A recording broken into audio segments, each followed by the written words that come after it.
This is Shelter in Place, a podcast about coming together in a world that pulls us apart. From Oakland, California to Hamilton, Massachusetts, I'm Laura Joyce Davis. Here's a thought experiment. What if climate change is a hoax? So we cleaned up our earth for nothing? So we created new jobs for nothing?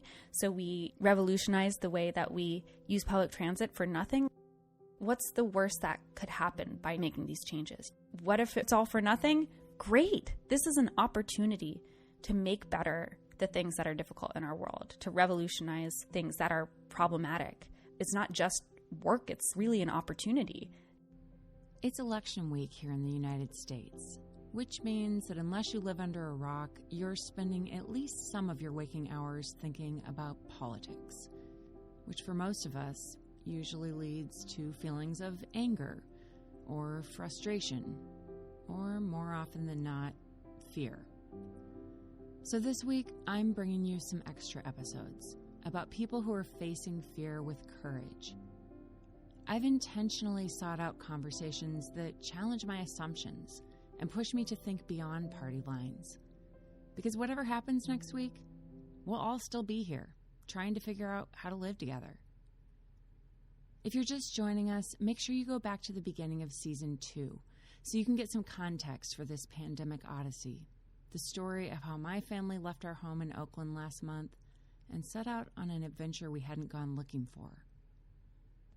The original Odyssey is a story about going home and facing some pretty scary stuff along the way. But before he can even think about going home, Odysseus has a big problem.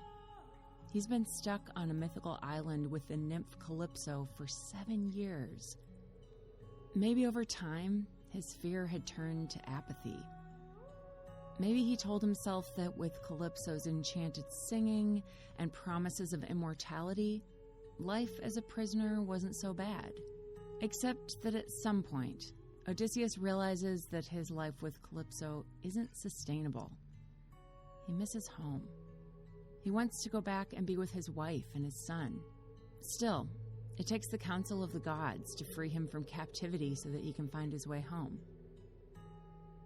Today I'm talking with someone who understands what it's like to wake up in your own life and suddenly realize that things are not as they should be, and to find a path forward, even when it seems like there's none to be found. My name is Georgia Wright. I am 26. I am a climate activist and an audio producer and a writer. I host and produce the show Inherited with my dear collaborator, Juliana Bradley. I met Georgia a little over a year ago when we were both finalists for WNYC's Podcast Accelerator Contest. I still remember the 5-minute trailer she submitted. It was a vivid snapshot of her home in Rhode Island. It was the seed of the idea that grew into her podcast, Inherited. I'm from this really small town in southern Rhode Island. It's about 5,000 people. I spent a lot of time growing up outside in the natural world, and every time I went home to my hometown and I looked around at how things were changing and how the winters seemed to be a lot milder every year, how when the full moon came out, the roads would flood with water in certain places on the island because the tides were just getting higher and higher, and it really reshaped the way I related to some of the places that I loved best in the world. Like Georgia, I grew up spending a lot of time outdoors. I spent my childhood climbing trees and picking wildflowers and exploring the woods around my house. No one had to convince me to not litter or to leave no trace when I went camping. I can't remember the exact point when I started paying attention to the science around climate change, when I started taking it seriously. But 4 years ago, when my state started referring to the wildfires not as isolated incidents, but as an annual season, the conversation suddenly felt urgent in a way that it hadn't before. Georgia is part of a generation that has grown up with climate change as a daily reality, but it took connecting the science to real life to make it feel personal. I knew about climate change. It was always kind of there, but I definitely didn't understand the severity of it until I did this internship at a documentary company called Years of Living Dangerously, which is about the climate crisis. They have this whole documentary series show on National Geographic, and I was a fact checker for some of their episodes. So for an entire summer, I was confronted with the facts of the climate crisis day in and day out. I worked on an episode about this reservation in Kenya where they had been caring for elephants for dozens of years, but the effects of drought had been really strong the last few years. And hearing from these farmers, the caretakers whose entire livelihoods were getting upended. I also remember that year was the first year that I learned how big Syrian refugee crisis was, that the reason there was so much geopolitical instability was because there was really prolonged drought and there was a scarcity of resources, and kind of making the connection that political events and wars could be something that is directly tied to climate change. I think we silo climate change as, oh, it's its own subject, it's environment, it's about trees or polar bears or whatever, rather than it is an umbrella under which everything else we do falls, and it changes and influences everything around us. I was connecting climate change to things that were happening in the world around me already, not as in some abstract future thing, but in stories from people who were experiencing the effects of droughts and hurricanes and fires, and realizing how frequently they were starting to happen. I think we all kind of gradually accumulate this information. It's less like a light switch and more like the scales are just slowly tipping. And all of a sudden, you've kind of flipped on over and you're like, this is life-defining. Climate was something I thought was environmental. I didn't think of it as human. And then I looked around and I was just like, this is society. This is affecting everyone, the people I love, and it's affecting me. That's what really shook me and shook me awake. But Georgia said that experience of being shaken or woken up was really scary. In the beginning, it was paralyzing. You don't really spend time with that data and come out of it feeling okay. I really came out of that summer pretty transformed and with a sense of real urgency, but also real despair. I didn't know where to begin. I felt like my entire life was up for grabs in a way that I hadn't really thought about it before. I hadn't thought about it in relationship to like having kids one day, or what it would look like for me to be in my 70s or 80s. I had always assumed it would look not that different from my grandparents. I want kids. And right now I don't know if I should have them because the future feels too uncertain. I've always dealt with mental health problems, and specifically I have anxiety and OCD. And so I became kind of obsessive about it. You know, I just talked about climate change to all my friends and all my family. And it felt like I was just screaming, like trying to get everyone to wake up, because it just felt like this thing is barreling towards us. It's this cloud of doom that is coming towards us, and that actually is already here and manifesting. I just kept thinking, how do I change this? How do I change my life trajectory so that I can work on this? Because I can't seem to concentrate on anything else. I'll be back with more of this story right after this short break. I don't know about you, but I'm finding that it's the little things that go a long way lately. Like when someone sends you a really nice text, or when you hear that song that you love that you forgot about, or when an ordinary dinner becomes special with a really great glass of wine. Which is why I am so excited to tell you about our sponsor, Delta Wines, who can deliver wine right to your front door. Delta means change. And Delta Wines were born out of a desire to make a difference and protect our planet. For every bottle of wine you buy, they'll donate $1 to partner companies who are cleaning up our oceans and reducing CO2 emissions. Best of all, their wines are affordable and delicious. Go to winesforchange.com and use the code SHELTER to get 10% off your order and support this show. I was getting some work here and there as an audio producer, but all I wanted to work on, all I wanted to think about was climate. And that's when I started thinking, there really aren't very many climate podcasts out there. It just feels like this topic that's wholly ignored in the media. And now I work in the media, so I should start thinking about this. There are a ton of climate shows now, but a lot of them really have come to fruition in the last 1 to 2 years. So at the time, it really felt like a pretty barren landscape. Simultaneously with me thinking about climate and audio, the Sunrise Movement picked up steam. This group of young people under 35 who work in politics specifically to elect politicians who want to stop climate change and create good jobs in the process. The big rallying point was around the Green New Deal, and I remember first hearing about that and just seeing all these young people in the hallways of Congress and just being like, wow, okay, there are other people who care about this.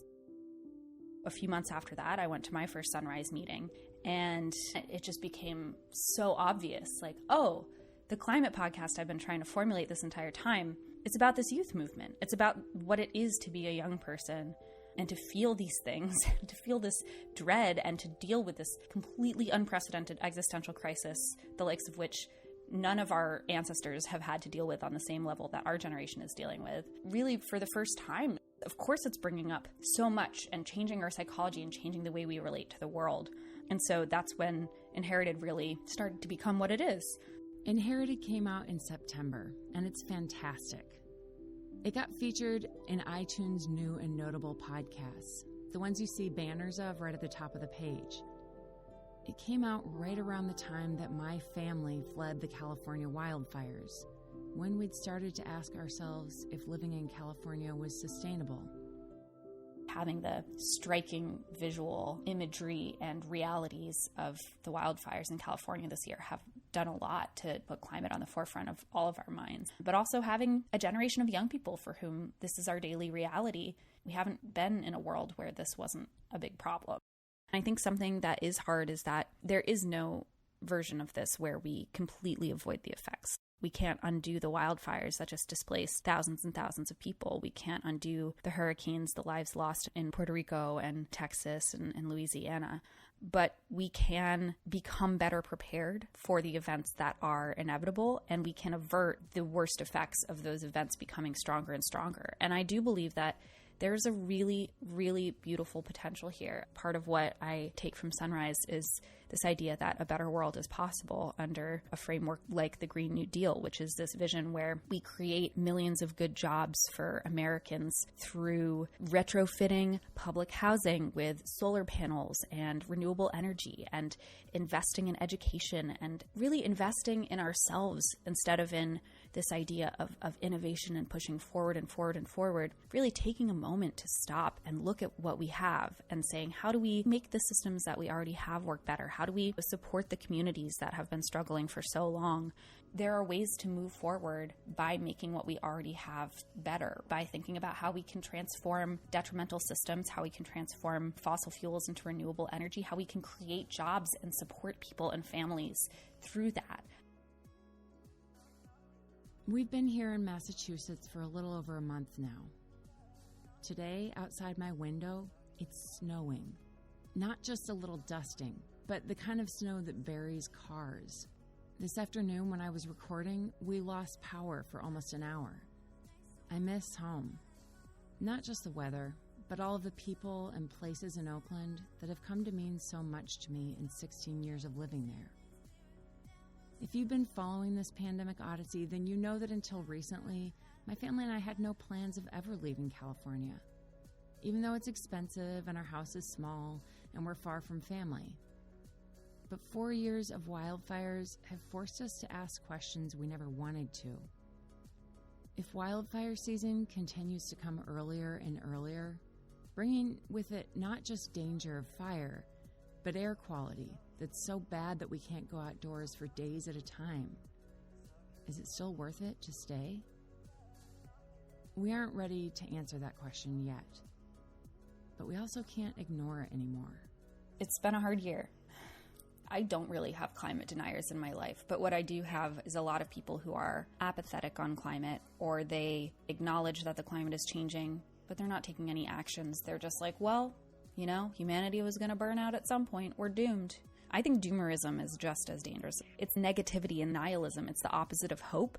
And that can feel like, oh, you know, I'm just being a realist. But what it means is that I absolve myself of any responsibility to make change here because this is inevitable.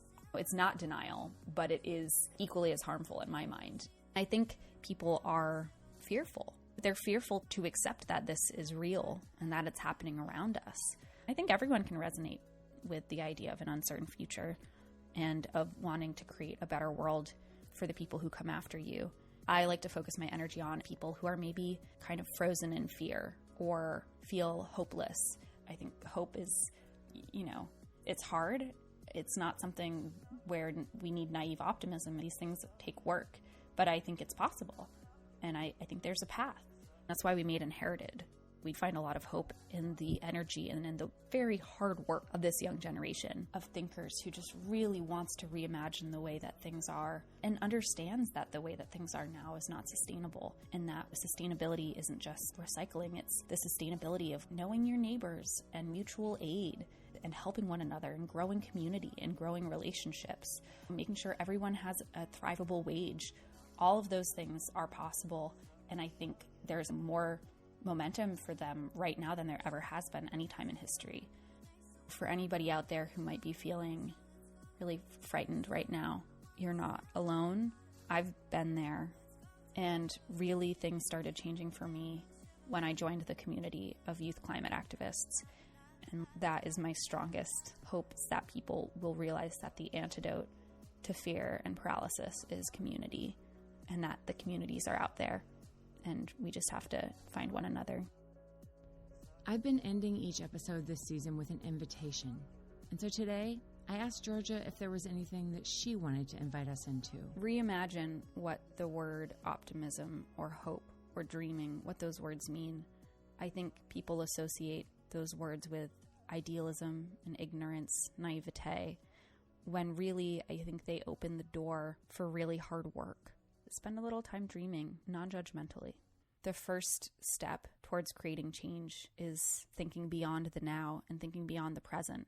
Sometimes it's really scary because it feels like, what if we never get there? And I mean that both within the climate crisis, but also in everything, whatever it is that feels untenable right now. Maybe it's having teachers be paid incredibly well, or maybe it's having free healthcare for everyone, or maybe it's having your own home somewhere that feels unsustainable right now or feels too far away or too distant. Being able to dream and hope opens up the pathway and starts us on the journey of envisioning how we get to there from here. It's actually an incredibly courageous thing to do. You can find Inherited wherever you get your podcasts. I've listened to all of the episodes and I loved it. There's a lot of hope to be found in the stories there. Make sure you check it out and subscribe. It's a short capsule pilot season, which means that we only have 4 episodes and they're all relatively short. You could listen to the whole thing in about 2 hours. And regardless of how you feel about climate as a subject, hearing from young people can be a really heartening thing. And so if you're not going to listen to the show, at least listen to the young people in your life.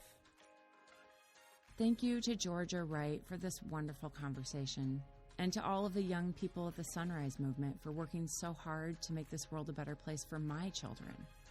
As always, you can hear outtakes if you listen all the way to the end of the episode. But first, I want to thank a couple of our amazing supporters. Adrian and Wes Selke, you have cared for us so well as we've traveled on this journey. From organizing a meal train for us the week before we left, to coming over and watching our kids while we packed, to reaching out to encourage us and let us know that you're listening. You have brightened some very dark days these past couple of months. Thank you for reminding us how good community can be, and that even from across the country, that community is still there for us. Jerry and Colleen Canberra, it's a rare thing to find a mentor these days, and I've found 2 incredible mentors in you.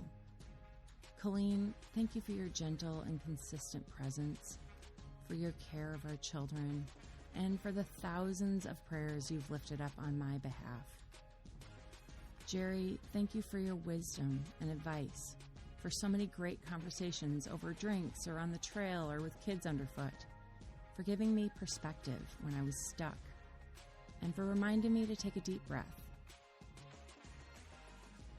If you've enjoyed today's episode, I hope you'll subscribe and share it with a friend.